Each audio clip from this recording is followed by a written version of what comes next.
বিসমিল্লাহির রহমানির রহিম। আসসালামু আলাইকুম। তো এখন বাজে 4টা। আমি সব কিছু রাত্রেবেলা অমনি রেখে দিয়ে ঘুমিয়ে পড়েছি। কারণ এতটা ক্লান্ত ছিলাম। আর এটার জন্য আমাকে কেউ কথাও শোনাবে না কেন সব ফেলে রেখেছি। রাত্রেবেলা আমি অনেক ক্লান্ত থাকি আর অনেক ঘুম পায়। তাই আমি সব রেখে দেই। আর আমি রাতের থেকে ভোরে উঠে কাজ করা খুব পছন্দ করি। আর আমাকে অনেক ফ্রেশ লাগে এই সময়টা। একদম সুকুন শান্তিভাবে নিজের মতো করে কাজ করতে থাকা। আর এখন বাজে 4টা। আমি উঠে নামাজ পড়ে নিয়েছি তাহাজ্জুদ। আমি তাহাজ্জুদ মিস করি না আলহামদুলিল্লাহ। রমজান মাসে তো একদমই না। বাকি সময়ে কখনো, কখনো মিস হয়ে যায়। আর তাহাজ্জুদ নামাজের দোয়া তো একদম মিরাকেলের মতো কাজ করে। তাহাজ্জুদের নামাজের দোয়া এরকম একটি দোয়া যে দোয়া কখনো মিস হবে না। হয়তো সেটা কবুল আল্লাহ করবেন, না হলে তার থেকে উত্তম কিছু আমাদেরকে দিবেন। কারণ আমরা যেটা চাই সেটা আমাদের জন্য ঠিক কি ভুল সেটা আমরা জানি না। আমরা কখনো আমাদের জন্য ক্ষতিকর জিনিসও আমরা চেয়ে বসি। কিন্তু আল্লাহ আমাদের থেকে অনেক ভালো বেটার বোঝেন আমাদের জন্য কোনটা ভালো। আমি নিজের লাইফে দেখেছি, আমি অনেক জিনিস চেয়েছি, পরে দেখেছি না ওটা আমার জন্য ক্ষতিকর ছিল। আর আল্লাহ আমাকে তার পরিবর্তে যেটা দিয়েছেন সেটা আমার জন্য অনেক, অনেক, অনেক ভালো। আলহামদুলিল্লাহ অনেক ভালো ছিল। তো আমি তাহাজ্জুদ নামাজে আমি যা চেয়েছি পেয়েছি, আর যেটা পাইনি সেটা সত্যিই আমি আজকে 3-4 বছর পরে বুঝতে পারছি যে ওটা আমার জন্য কতটা ক্ষতিকর ছিল।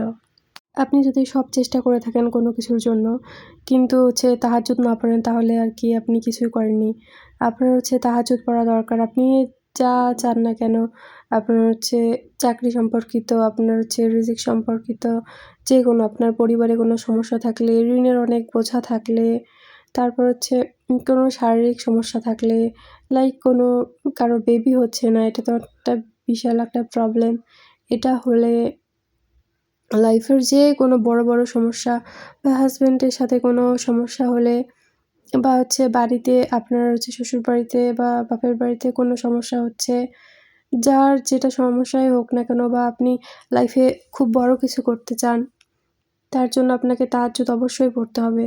যদি স্টুডেন্ট হয়ে থাকেন বা হাউসওয়াইফ হয়ে থাকেন বা কোনো চাকরির জন্য খোঁজ করতে থাকেন, আপনি যদি চান যে আপনার ফিল্ডে আপনি সর্বোচ্চ স্থানে পৌঁছাতে বা অ্যাজ এ হাউসওয়াইফ হিসেবে আপনি খুব ভালো একজন স্ত্রী হতে চান, একজন ভালো মা হতে চান, তো আপনাকে তাহাজ্জুদ নামাজ পড়তে হবে। আপনার যদি কোনো প্রবলেম থাকে যে এটার জন্য হচ্ছে না, এটা প্রবলেম বাধা আসছে বা আপনি অনেক বড় একটা চাকরির জন্য পড়াশোনা করছেন, তো আপনাকে তাহাজ্জুদ নামাজ অবশ্যই পড়তে হবে।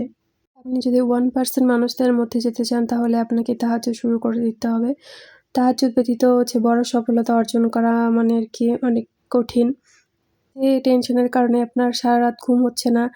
আপনি তো জেগেই থাকেন, তো আপনি টেনশন করে তো কোনো লাভ হবে না। 1% ও লাভ হবে না। বেকার আপনার শরীর খারাপ হবে, আরও বেশি কষ্ট হবে। আপনি একটা জায়নামাজ বিছিয়ে আল্লাহর কাছে বলুন।